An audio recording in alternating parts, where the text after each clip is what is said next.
ကျန်တာကျတော့လုံးလုံးနဲ့ဖះတော့ကျွန်တော်ထဲမှာဖះကပွေဖွားပေးဘယ်လိုချိန်မှမွေးဖွားတာလဲရေရှက်ဘက်တော်ရဲ့ကဲတင်ချင်းတည်င်းကောင်းလို့ပဲပြောအဝင်နေပြီးတည်င်းကောင်းလို့ပဲပြောဒီဟာကိုပြနားလေပြီးတော့မှဘုရားရှိခိုးခရစ်တော်ကျွန်တော်အတွက်ကျွန်မတို့အကုန်လုံးလှုပ်ဆောင်ပြီးဆိုတာရှင်းလင်းသိတယ်တလုံးသားထဲမှာလည်းထိတွေ့ယုံကြည်ပြီးတော့မှအဲ့ဒါယုံကြည်လက်ခံလိုက်တဲ့အခါမှာဘုရားရဲ့ယောဟန်ခန်းကြီးတဲ့ဖိုက်တဲ့စကားထိုးသူကိုလက်ခံတဲ့များသောသူတွေကတော့ယေရှုခရစ်တော်ပြောတာဖြစ်လက်ခံတဲ့များသောသူတွေကတော့ကိုယ်တော်ကိုယုံကြည်တဲ့သူတွေဟာ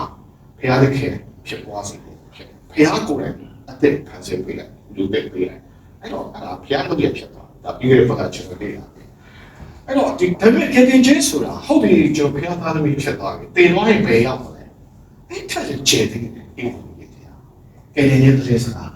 တရင်အောင်ဆိုတာတော်တော်လေးချက်ပြတ်တယ်အဲ့တော့ကျမ်းစာထဲမှာအဓိကရေးကြည့်တဲ့စကားလုံးလေးကိုကျွန်တော်ကြည့်အောင်ဖြစ်တယ်တော့ဒီကစကားလုံးလေးကိုဒါပေမဲ့အားလုံးပြန်ကြည့်လိုက်ရင်တော့စုံမကတော့လောကကတိုင်ခရစ်တော်ရဲ့လောကကတိုင်မှာအသေးခံတဲ့ရှင်ပြန်ထမြောက်တယ်ဒါရီအကုန်လုံးပြီးတော့အသေးခံရှင်ပြန်ထမြောက်တယ်လို့ပြောတဲ့အခါဒီတစ်ခုဝင်လာဆိုတော့လည်းဟုတ်ခရစ်တော်ရဲ့လူသားဒီခံနေတဲ့ပါတယ်လူသားအဖြစ်ဘုရားကောင်းကင်ဘုန်းစည်းစိမ်တွေထားပြီးတော့မှအပြုကညာဝန်းထဲမှာလူစားတိဘုရားလူကိုကယ်ဖို့လူတရားအဖြစ်ကို 100% ရာနှုန်းပြည့်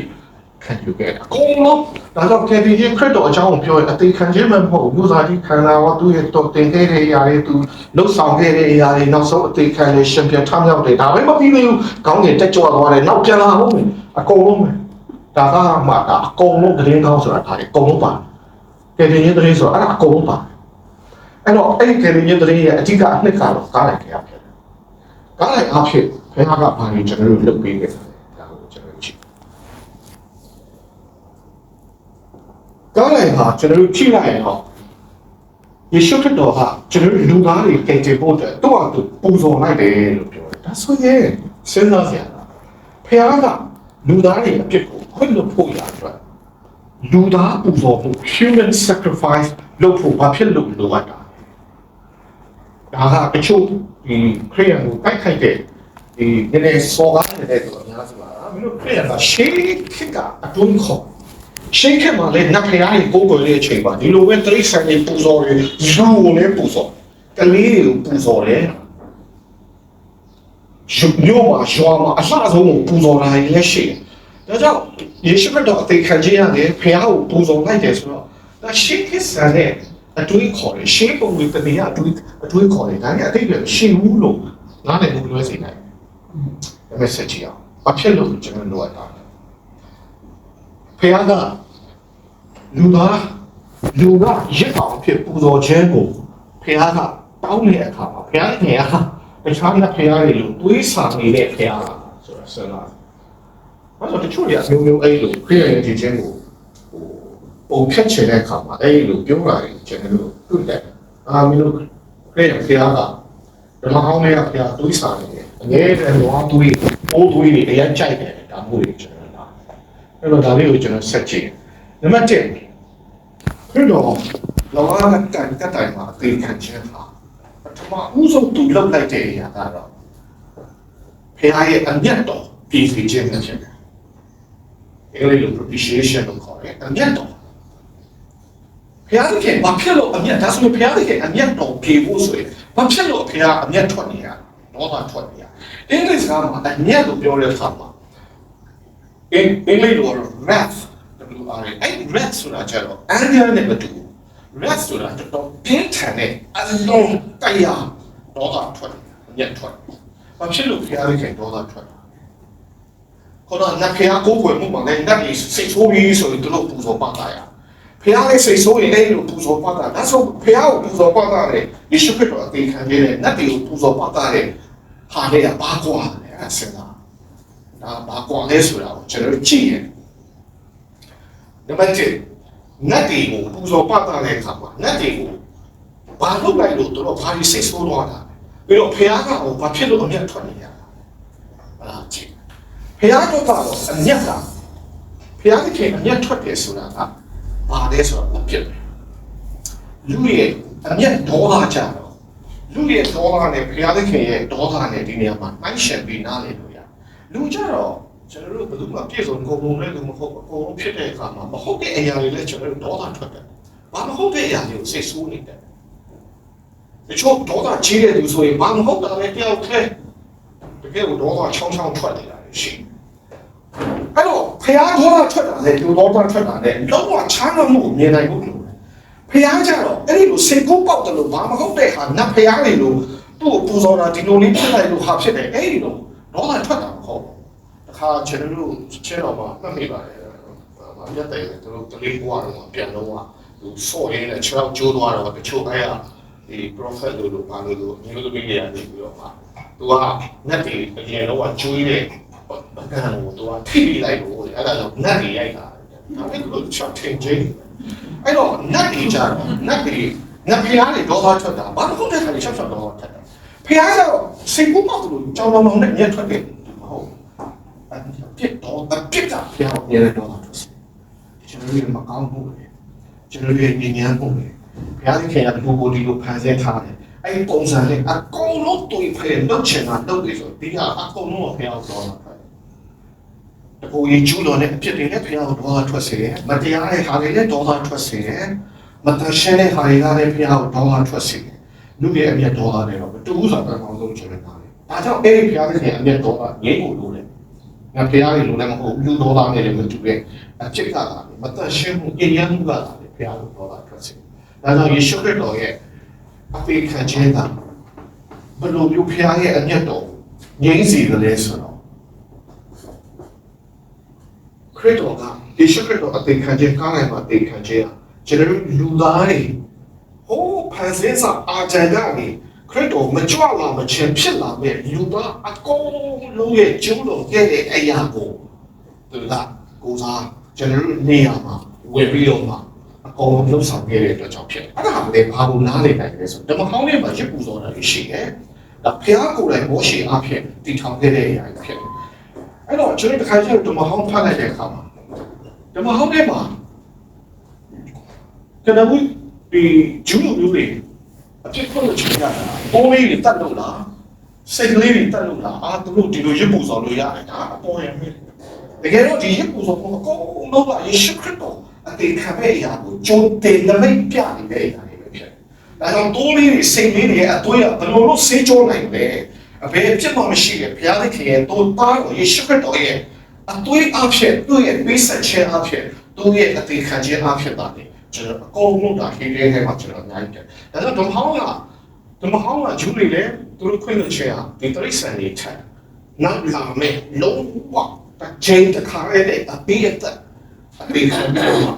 ကျွန်တော်အပြစ်တွေပေးဆက်ခဲ့မဲ့ခရစ်တော်ရဲ့ပေခံခြင်းကိုရည်ညွှန်းပြီးတော့မှသူတို့တွားကြတာဖြစ်တယ်ဒါဟေဘရဲ7ထဲမှာဒါကြောင့်ရှေ့ပတ်ရှင်းလို့ရဖြစ်လာမဲ့အရာကိုညှို့မှဖြစ်လာမဲ့အရာခရစ်တော်ကိုညှို့မှနှလုံးသားနဲ့ဖျက်ပြီးတော့မှဒီလိုသူတို့ကုန်တော့ကြ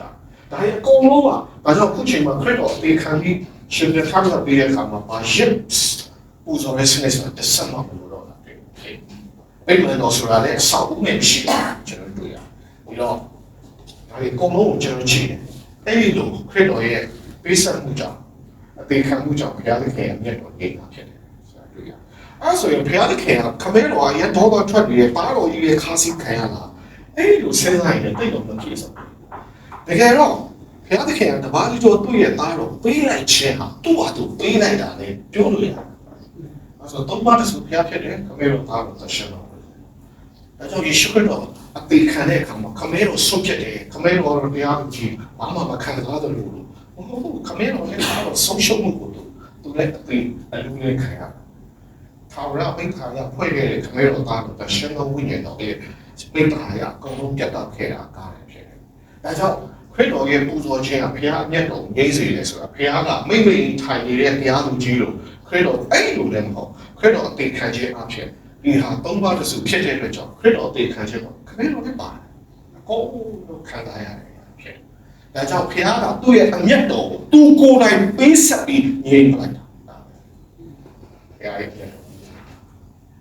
သူကိုယ်တိုင်ပေးပြီးတော့မှသူ့ရဲ့အမျက်တော်ကိုငြိမ်းစေတယ်သူ့အမျက်တော်ငြိမ်းသူပဲတတ်တယ်သူပဲလောက်ပါသူပဲဆောက်ပြတယ်သူပဲဆုံးတတ်တာဒါ နော်ဒါကြောင့်တန်ရှင်းတဲ့အမျက်တော်နဲ့စိတ်ဆိုးနေတဲ့ဖခင်ရဲ့ကိုယ်တိုင်ကအမျက်ပြေဖို့လိုအပ်တယ်အဲ့ဒီအမျက်ပြေဖို့ရလူကိုယ်တိုင်ပဲလုပ်ဆောင်ခဲ့တာဖြစ်တယ်ဒါကြောင့်ဖခင်ရဲ့သားတော်အဖြစ်ဆိုတာကသူကိုယ်တိုင်ခမဲတော်ပေါ့အကုန်လုံးသုံးပါးတစုပါပြီးတော့မှလှုပ်ဆောင်ခဲ့ရဖြစ်တယ်ဒါကြောင့်ကားတိုင်းဆိုတာသုံးပါးတစုအကုန်လုံးရဲ့လက်ရဖြစ်တယ်ဆိုတာတွေ့ရတယ်ခေတ်ကပထမဆုံးကျွန်တော်တွေ့ရတဲ့အခါပေါ့နော်တက်တက်သွားရွေးလို့ချင်းကြတော့ကျွန်တော်ဒီလို redemption ကိုခေါ်တယ်ဒီစကားလုံးကြည့်ရင်ဘာလို့သူကပြောတယ်လဲဆိုတော့အခုခေတ်မှာတော့မရှိတော့သူတို့ရှေ့ခေတ်တော့ကျွန်စနစ်တွေရှိတော့ကျွန်ရောင်းတဲ့ဈေးခန်းတွေဒီမှာပါတယ်ဒီပုံခါထဲမှာပါတယ်ကျော်လေးရောင်းတဲ့တန်းစင်းပြီးတော့မှယောက်ျားဆိုရင်လည်းယောက်ျားမိန်းမဆိုရင်လည်းမိန်းမကျော်လေးရောင်းတယ်သူ့ချင်းရဲ့အပြစ်နာစာရှိပြီးကျမ်းမာမှာဘလောက်ခန္ဓာကိုယ်တာဆွမ်းတယ်မိန်းကလေးဆိုရင်လည်းဘလောက်ထိသူ့ရဲ့ခန္ဓာကိုယ်ကျမ်းမာမှုကောင်းတယ်ဒါကြီးကြည့်ပြီးတော့မှသူ့ရဲ့တန်ဖိုးနဲ့ပတ်စံဝယ်လိုက်တယ်ယူလိုက်အဲ့တော့ပိုင်ရှင်ကပြောင်းသွားတယ်အဲ့တော့ကျမ်းစာထဲမှာလူရွေးနှုတ်ချင်းလို့ပြောင်းတဲ့အခါမှာလည်းဒီတိုင်းပဲကျွန်တော်တို့ဟာစာတန်မောက်ပိုက်တကန်ထဲမှာရှိတယ်အပြစ်လုံးထဲမှာရှိနေတဲ့ဒီဂျုံဘဝထဲမှာရှိနေတဲ့သူကိုခရစ်တော်ကသူ့ရဲ့အသွေးတော်နဲ့ပိုင်ရှင်ဘသူစာတန်လက်ထဲမှာမဟုတ်ခဲ့တဲ့ဘုရားကသူ့ရဲ့အပိုင်ဖြစ်အောင်သူ့ရဲ့အသွေးတော်နဲ့ရွေးဝင်ခဲ့တဲ့ဖြစ်ဒါကရွေးနှုတ်ချင်းဆိုလို့ခေါ်အဲ့တော့တစ်ဖက်ကနေကိုယ့်ကိုရွေးနှုတ်ဖို့ကိုယ့်ကိုကဲတင်ဖို့ကိုယ့်ကိုလွတ်မြောက်အောင်လုပ်နိုင်တဲ့အစွမ်းတစ်စက်မှမရှိတဲ့လူသားတွေဂျုံဖြစ်နေမှာတော့ကိုယ့်ကိုမလုပ်နိုင်ဘူးအဲ့ဒီလူသားတွေအတွက်ဘာမှမလုပ်နိုင်တဲ့လူသားတွေအတွက်ယေရှုခရစ်တော်ကသူ့အသေးခံခြင်းဟာပေါင်းမိုက်ကိုအပြည့်လုံးထဲကနေဖခင်ရဲ့အမျက်တော်ထဲကနေလုံးဝရွေးပြီးဒီချာပိုင်ရှင်ကစာရန်ဟုတ်တော့ဖခင်ပိုင်နေတယ်ဖြစ်လာတယ်ဖခင်သားသမီးဖြစ်လာတာဖြစ်တယ်ဒါရွေးလုံးခြင်းနဲ့ပတ်သက်လို့ကျွန်တော်တွေ့ရတယ်ကျွန်တော်လည်းမတော့ကျွန်တော်ဒါအများကြီးရှိတယ်ပြီးတော့မှပုံပြီးစိတ်ချတာနဲ့ cortex စနစ်မှာကျွန်တော်အဲ့လိုဖြစ်တော့ဟိုရုပ်ချပြီးဒုတိယချိန်မွေးဖွားခြင်းအသက်မွေးဖွားခြင်းခံရတဲ့သူတိုင်းဟာဘုရားရဲ့အမျက်တော်ငြိမ်းသွားရုံနဲ့မကဘုရားပိုင်တဲ့သူဖြစ်သွားတယ်ကျွန်တော်တို့ဆယံအဖြစ်ဝိညာဉ်တော်ကကျွန်တော်ထဲမှာတစ်စိတ်ခတ်တယ်အရှင်တော်ဝိညာဉ်တော်ကျွန်တော်ထဲမှာရှိဆယံပိထားတယ်ဆယံဆိုတော့တနေ့ဖြစ်တော့ကြောက်လာတယ်ဒါလေအကုန်လုံးအပိစားကျွန်တော်တို့ဘုရားအကျွမ်းမဲ့ပိုင်တဲ့သူဖြစ်သွားတယ်အဲ့လိုမကြောက်လာမချင်းတော့ကျွန်တော်တို့ဘုရားပိုင်တဲ့သူဖြစ်ပေမဲ့ကျွန်တော်ရုံးကန်မှုတွေမပြေဆုံးမှုတွေတော့ရှိတယ်လုံးဝအုတ်တုံချမ်းပါလားလုံးဝအုတ်တုံကောင်းစားတယ်ဆိုတာပြတော့ကြွလာမှာပဲဖြစ်လူဘဝမှာဒုက္ခပြဿနာနာကျင်မှုယောဂစိတ်ဆင်းရဲမှုမတရားမှုဒါတွေကြားမှာပဲကျွန်တော်တို့ရုံးကန်တယ်ဒါပေမဲ့ကျွန်တော်မစိတ်ချမှုရှိတာကိုကျွန်တော်ဆေးရဖြစ်ကျွန်တော်ထဲမှာဘုရားကပေးထားတယ်ဆိုတော့ဒါကြောင့်ဘယ်ကနေကျွန်တော်ယူနှုတ်လာတယ်ဘာအားဖြင့်ယူနှုတ်လာအပြစ်တော်ဆာမနာလက်ထဲကနေခရစ်တော်ရဲ့အသွေးတော်အားဖြင့်ကျွန်တော်တို့ယူနှုတ်ခဲ့တာဖြစ်ရွှေငွေအစရှိသောဖောက်ပြန်ပျက်စီးတတ်တဲ့ဥစ္စာနဲ့မဟုတ်ဘူးအဘယ်ဖြစ်မှမရှိအကျဉ်းချင်းနဲ့ကဲဆင်တော့တိုးတကယ်အသွေးတော်ခရစ်တော်အသွေးတော်နဲ့ဘုရားကကျွန်တော်တို့ရွှေဝင်ခဲ့တာဖြစ်တယ်။ဘုသိချီအဲ့တော့ညောင်းဖြင့်ကျွန်တော်တရားဟောဆရာတွေဟောတယ်ဒါကြောင့်ကျွန်တော်ယုံကြည်သူတရားတတ်တာမှာဘယ်လောက်တန်ဖို့ရှိလဲဆိုတော့ခရစ်တော်လေးပါတန်ဖို့ရှိပါဘာဖြစ်လို့လဲအဲ့ဒီခရစ်တော်သူ့အတူရဲ့သူယူနေတယ်ဒီပြည်ခါဒီတဲ့ပိုင်းနဲ့ဆက်ရှိစပေါ်မှာကျွန်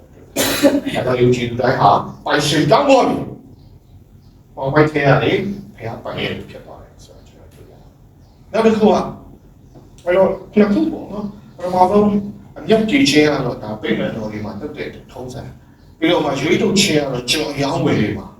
ပုံစံကိုရှုပြီးတော့မှပြောတယ်အခုကတော့ဖြောင်းမှန်ချင်းကြတော့ဒါတရားဥပဒေတရားရုံးနဲ့ဆိုင်တဲ့စကားလုံးဖြစ်တယ်ပြိမဲ့တော်အဖြစ်ရင်းချင်းအမြတ်တော်ရင်းချင်းစီရွေးထုတ်ချင်းကြတော့ဈေးကွက်စီးပွားရေးအယောင်းဝင်ကိစ္စဆိုင်တယ်ဖြောင်းမှန်ချင်းကြတော့ဥပဒေကပေါက်တယ်တရားရုံးစကားဖြစ်တယ်အတိတ်ပဲကတော့ကျွန်တော်တို့ဟာအာဏာရဲ့မျိုးဆက်ကနေလာတဲ့လူသားတိုင်းဟာဘုရားရဲ့တရားသူကြီးဖြစ်တဲ့ဘုရားရဲ့ရှေ့မှာပြစ်ဒဏ်ကြနေတဲ့ရာဇဝတ်သားတွေဖြစ်တယ်။အော်ရာဇဝတ်သားတွေဖြစ်တယ်။ဘယ်လိုမှမလွတ်နိုင်အောင်ကျွန်တော်တို့ကျူးလွန်ခဲ့တဲ့အတွက်တရားသူကြီးရဲ့အပြစ်ပေးခံဖို့ရမတ်တရက်ခံနေရတဲ့သူတွေဖြစ်တယ်။ဒါကျွန်တော်ယုံကြည်တဲ့ချင်းဒါပေမဲ့ခရစ်တော်ရဲ့အသေးခံခြင်းအဖြစ်အပြစ်တည်ခြင်းအမျက်တည်ခြင်းမှာမကောင်းကျွေးလို့ချင်းတော့မကောင်း ပြုတ်တော့ဆောင်တဲ့ဟာပထမအမျက်တော်ငိမ့်တယ်နှုတ်တက်ခဏနဲ့ဆောင်တယ်ပြီးတော့ရွေးဝယ်တယ်ပိုင်ရှင်ပြောင်းသွားတယ်ဒါလည်း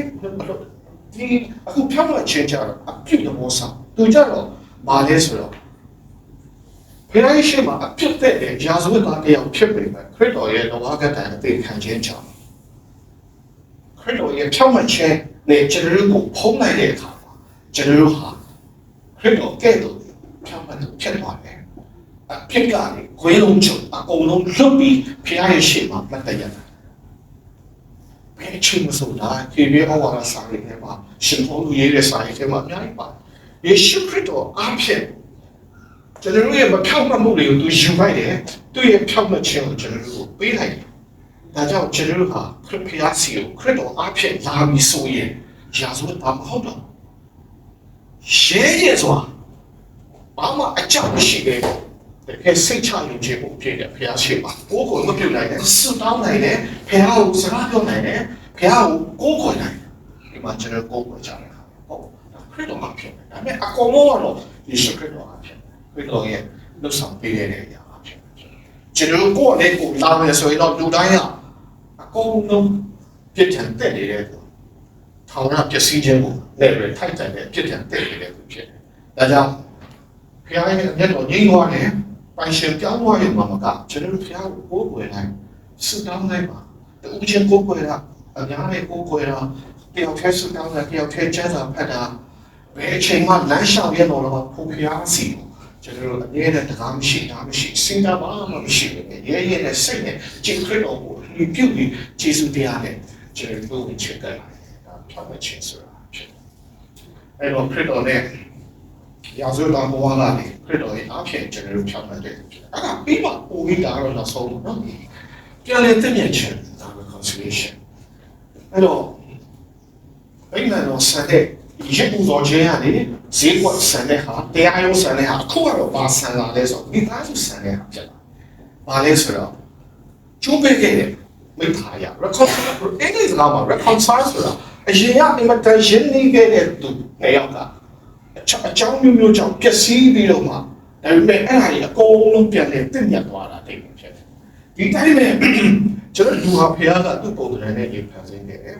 ။နေအေးတဲ့အချိန်တိုင်းမှာအေလင်ဥယျာဉ်မှာဖခင်ကလူနဲ့အတူသွားလာပြီးတော့မှမိသားခွဲတယ်။ဖခင်နဲ့ယဉ်ကျေးကြောင်းဝေးမှုရှိတယ်။ဘာအတားစီးမှမရှိ။လူကလည်းဘာပြတ်မှမကောင်းမှုမရှိ။အကောင်းဆုံးယဉ်ကျေးမှုရှိတယ်။ဒါပေမဲ့အဲ့ဒီအပြစ်ဝင်လာတဲ့အခါမှာအဲ့ဒီယဉ်ကျေးမှုမိသားရပြည့်စည်သွားတဲ့အရာပြန်လေတည်ဆောက်တာကတော့ယေရှုခရစ်တော်ရဲ့အသေးခံချက်ခရစ်တော်လို့ဆောင်ခဲ့တဲ့ဟာဖြစ်တယ်ဆိုတာကျွန်တော်တွေ့ရတယ်။ပြောမယ်ဆိုရင်အဲ့မှာခရစ်တော်အဖြစ်ပြန်လေတည်ဆောက်လိုက်တဲ့မိသားရကအာဇန်လုံးကမိသားရထက်ပိုကောင်းတယ်။အဖြစ်လို့အာဇန်လုံးကတော့ဘုရားကလာတဲ့မိသားဒါပေမဲ့ခရစ်တော်အဖြစ်ကျွန်တော်လုံးသားထဲမှာတရှင်တော်ဝိညာဉ်တော်ရှိတယ်ကျွန်တော်ကိုစေရန်ဖြစ်ပေးတယ်ဘုရားရဲ့ရှိမှလည်းမတည့်ရနိုင်တယ်ဘုရားရဲ့အမျက်တော်လည်းမရှိတော့ဘူးဘုရားပိုင်တဲ့သူတွေလည်းဘုရားသားသမီးအဖြစ်မှာဖြစ်လာတယ်နောက်ဆုံးတော့အဲဒီခရစ်တော်အဖြစ်ဘုရားနဲ့အလုံးစုံပါနေကျွန်တော်ဖြစ်နိုင်တဲ့အချိန်ဘုရားရဲ့သားသမီးဖြစ်တဲ့အချိန်ဖြစ်လာပြောမယ်ဆိုအရင်လုံးကမိသားရထက်ပိုပြီးတော့မှပြီးပြည့်စုံတဲ့မိသားရမိသားစုတွေဖြစ်သွားတယ်ဘုရားရဲ့ယုံကြည်တဲ့တော့အိမ်တော်သားဘုရားသခင်ရဲ့အိမ်တော်သားလို့ပြန်ဒါပဲ family မိသားစုပါအားလုံးကဘုရားရဲ့မိသားစုပဲဖြစ်ပါတယ်ဘုရားသားစုတွေဖြစ်တယ်အဲ့တော့ဘုရားမိသားစုတွေဖြစ်တဲ့အတွက်ကြောင့်ယေရှုခရစ်တော်ဤဝန်ကြီးတရားယုံကြည်တဲ့သူအကုန်လုံးဟာညီကောင်မောင်နှမတွေခရစ်တော်ကအားလုံးတလုံးလုံးပါတယ်ဖြစ်နေဆိုတော့ကျွန်တော်အဲ့တော့ကျွန်တော်ဒါပေမဲ့ခရစ်တော်အဖို့ကောင်းတာခရစ်တော်အဖြစ်ရလိုက်တဲ့ပြန်လေတင့်မြတ်ခြင်းဟာပထမဦးဆုံးအာသနာရှိခဲ့တာထပ်ပို့ပြီးတော့မှာမဆိုအာသလုံးကတော့ဘုရားနေအေးတဲ့ချိန်မှာလာတယ်ဒါပေမဲ့ယေရှုခရစ်တော်အဖြစ်ရတာဘုရားကကျွန်တော်ထဲမှာချိန်ဝင်တယ်ရှင်တော်ဝိညာဉ်ကပြိမှန်ဖြစ်တယ်ဘုရားကကျွန်တော်ထဲမှာချိန်ဝင်တာဖြစ်တယ်အဲ့တော့အရင်တစ်ခါထပ်ပို့ပြီးတော့မှာကောင်းတဲ့မိသားရပို့အကောင်းဆုံးအဲ့ဒီမိသားရကို 100% ရာလုံးပြည့်ခံစားရမယ့်ချိန်လာတော့ယေရှုခရစ်တော်ပြန်လေကြွလာတဲ့အခါမှာကျွန်တော်တို့ရှိတဲ့မျက်ရည်ဖေခေါ်တာချင်းတို့ဆိုခဲ့တယ်မျက်ရည်ကိုဘုရားတော်ဘု ဘုရားကဝေးမှာကောင်းတယ်လို့မရှိတော့လူတွေနဲ့အတူတူချင်းဝတ်တယ်ဂျာလေးချန်ခန်းကြီးနဲ့ဆက်တယ်ကောင်းကင်ကမြေကြီးပေါ်မှာကြာလာဒါကြောင့်ဂျိုးလူမျိုးတွေရဲ့အတွေးခေါ်ပါကောင်းကင်မြေကြီးဆိုရင်ကောင်းကင်ဆိုဘုရားနေရဲ့မြေကြီးဆိုရင်လူသားတွေအမြဲတမ်းကင်းကွာမှုရှိကြတယ်ဒါပေမဲ့ဂျာလေးချန်နဲ့ဆက်တယ်မှာတော့အဲ့လိုမဟုတ်တော့တရှင်းတယ်ယေရုရှလင်တဲ့ကောင်းကင်ကမြေကြီးပေါ်တက်ကြစတော့ဘုရားကလူနဲ့အိချမလို့တော့ဘုရားလူတွေလည်းမှာကျင့်ဝတ်တယ်ဆိုတော့ကျွန်တော်တွေ့ရတယ်ကျွန်တော်တည်တော့တယ်ကျွန်တော်ရင်းတော့တစ်ချက်ဆိုယေရုရှလင်တဲ့မှာခြေစောထားတဲ့ဒီကဲလို့ခုံတယ်ဆိုတာစကားအားနေတဲ့သူတွေတစ်ချက်ဆိုတယ်ဆိုရကောင်းဝိုက်ခါကြမှာဖြစ်လာတယ်ဒါပေမဲ့ခုထဲကတော့အဲ့ဒီမိဘအရာကိုကျွန်တော်ခံစားနေတယ်ဘာဖြစ်လို့လဲကျွန်တော်ကျွန်တော်ကျင့်ဝတ်တယ်ဘုရားကကျွန်တော်ပြနာမှာနေတဲ့ကျွန်တော်ရှိတယ်ပြီးမှလို့ရဘုရားဖြစ်တယ်ငါမျိုးမတော့မဆောက်ဘူးလို့ကတိရှိတယ်ဒါပေမဲ့ခရစ်တော်ကြွလာတဲ့အချိန်တိုင်းနေ့ဒီမှာလည်းကျွန်တော်တို့လောက်တဲ့အာတန်တက်ပိုးပြီးခြေလေးကြောဝင်တဲ့မိဘအရာယေရှုခရစ်တော်အဖြစ်ရတယ်ဆိုတော့ဒါကြောင့်ဒါရဲ့အကုန်လုံးကိုကျွန်တော်ပြန်ကြည့်လိုက်ပြီးခဲ့တဲ့တစ်ပတ်ကျော်မှာတည်ခဲ့တဲ့အတိတ်ကံမွေးဖွားတယ်ဘယ်အချိန်မှာဒါကြောင့်အတိတ်ကံမွေးဖွားတယ်ဘောလကန်ဖြစ်တယ်ဒုတိယအချိန်မွေးဖွားခြင်းခံရတယ်အသက်ကပြောင်းနေတယ်ဆိုတော့တင်သွားရင်ကောင်းတယ်တော့မဟုတ်တော့အများကြီးပဲဘုရားခရစ်တော်အဖြစ်ရတယ်ဘုရားဆိုတာတော့ထွက်နေတယ်ဘုရားမဟုတ်တော့ဘုရားကကျွန်တော်တို့ကိုအမြဲတမ်းလူရန်ဆောင်ဖြစ်ကျွန်တော်တို့ကိုပွင့်ဖက်မဲ့ကောင်းကင်အဖဖြစ်တယ်ဒါကြောင့်ယေရုရှလင်နဲ့ကောင်းကင်ဘုရားရှိတော်မူသောကျွန်တော်တို့ရဲ့အဖဆုတောင်းပါကောင်းကင်အဖဖြစ်တယ်အဖသားသမီးနဲ့မိဘနဲ့ဆက်ဆံရေးကျွန်တော်ဖြစ်တာဒါလည်းအားလုံးခရစ်တော်အဖြစ်ကျွန်တော်ရရှိရတာဖြစ်တယ်ဒါကြောင့်တေတော်ရဲ့ကောင်းကင်နိုင်ငံရောက်တဲ့ပုံမှန်တမကဘုရားရှိမှလည်းဖြောင်းနှစာယုံကြည်မှုရှိတဲ့ခရစ်တော်အဖြစ်စိတ်ချယုံကြည်မှုရဲစွာမတရားပြီးထုတ်ပြအောင်ကိုယ်ဝယ်နိုင်တယ်စူတောင်းနိုင်တယ်အော်ဟစ်နိုင်တယ်လူကျွေးနိုင်တယ်ညီးတွားနိုင်တယ်ညီးတွားနိုင်တယ်ကျဆာစာကကျန်လို့ညီရမီဒီတန်းစကားလို့ညီးတွားတယ်ကျဆာစာပီရကျဆာတော့ပြစ်ထန်တဲ့အောင်ရှိကျွန်တော်ဒုက္ခတွေရောက်ပါလေဆိုဖျားရှိမှယူလို့ပါတာကျွန်တော်ညီးတွားလူတွေရှိမှညီးတွားတော့ပြောတော့မကြိုက်လူတွေဘယ်သူမှတော့တယောက်လူတယောက်ကကိုလာညီးနေတာဘူးမှတော့ထောက်တယ်ဖျားတော့သူသားတွေကျွန်တော်မခံနိုင်တဲ့အခါလေးကျွန်တော်ဒုက္ခရောက်တဲ့အချိန်လေးအဆင်မပြေတဲ့အချိန်လေးဒါမှမဖြစ်တဲ့အတွက်ကြောင့်ဖျားရှိမှညီးတွားနိုင်တာရှိဒီလိုဖျားချတာတော့ဝင်ချင်တဲ့စတောင်းနိုင်တယ်ကောင်းကင်အဖားကိုကျွန်တော်အဖေလို့ခေါ်နေတဲ့ခွင့်ကျွန်တော်ရှိကုန်းလို့ပါလို့ကြည့်ရတယ်နော်ဒါကျွန်တော်ဖတ်တာတစ်ခုမှမဟုတ်ဒီရှိတဲ့ပြည့်ခဲ့တဲ့အရာတွေတက်ကြောင်ဖြစ်နေတယ်ဆိုတော့ဒါကြောင့်ခရစ်တော်ခရစ်ယာဆိုတာပြင်းနေတာဘာသာကြီးစရာမရှိတော့ဘာကြောင့်ခရစ်တော်ကြောင့်ဖြစ်တယ်ဘယ်ုံကြည်နေတဲ့သူထက်လဲကြီးကျယ်စရာလည်းမဟုတ်ဘူးဘာဖြစ်လို့လဲခရစ်တော်ကြောင့်ပဲကြိုးသူဖြစ်တာဖြစ်ကျွန်တော်လုပ်နေလို့ဘယ်ုံကြည်နေတဲ့သူလည်းဒီကဲဒီတို့ဝင်နေတဲ့တဲ့ကောင်ပြလာတော့ယုံကြည်နေဘယ်လိုလဲအားလုံးကျေးဇူးတော်တက်ကြောင့်ခရစ်တော်ကြောင့်ဖြစ်တယ်ဆိုတော့ကျွန်တော်သိတာဒီကောင်ရားရဲ့ကဲဒီကျေးဟာဒီကျဲစာလေးမှာတွေ့ရတယ်ရွှေနှုတ်ချဲအမြတ်တော်ငိမ့်တာပြီးတော့ဖြတ်မှတ်ချဲပြန်တဲ့တဲ့ရဲ့ချီဒီစပင်းလုံးတွေအားဖြင့်ဖျားပြုတယ်ဖျားခရစ်တော်အားဖြင့်ပြုတယ်ဒီချင်းတော့ကြီးပါဒါကြောင့်ဒီတဲ့တော်တဲ့ဖျားကကျွန်တော်ထဲထဲမှာဒီသတင်းစကားကိုကြားပြီးတော့မှယုံကြည်လာရင်ဒီဟာကိုကျွန်တော်လုံးဝခံစားရတယ်ဒါကြောင့်အဲ့ဒီဟာတွေကကျွန်တော်နှလုံးသားထဲမှာအမြင့်တွေ့ပြီးတော့မှဘုရားရှိမှဖြောင်းနေတဲ့သူဖြစ်တယ်ဘုရားရဲ့တာသမီဖြစ်တယ်ဘုရားရှိမှဘုရားပိုင်တဲ့သူဖြစ်တယ်ပြီးတော့မှဘုရားအမျက်တော်ထွက်နေတဲ့သူမဟုတ်တော့တခုခုမှလည်းအပြစ်ပေးမယ်ဘုရားသူကြီးမဟုတ်တော့ကောင်းကင်ဖဖြစ်တယ်ကျွန်တော်နောင်တနဲ့လာတိုင်းကျွန်တော်တို့ခရစ်တော်အဖြစ်ခွင့်လို့သိရှိတယ်ကောင်းကင်ဖဖြစ်ဒီဟာတွေကကျွန်တော်နှလုံးသားထဲမှာထိဖိတ်စင်ခံစားပြီးတော့မှကိုယ့်ရဲ့တက်တာကိုပြသနိုင်ဖို့ဒီဘက်တော့အဖြစ်ကောင်းချင်ပြရှိသူကတာဖြစ်လို့ဒါကျွန်တော်စတော့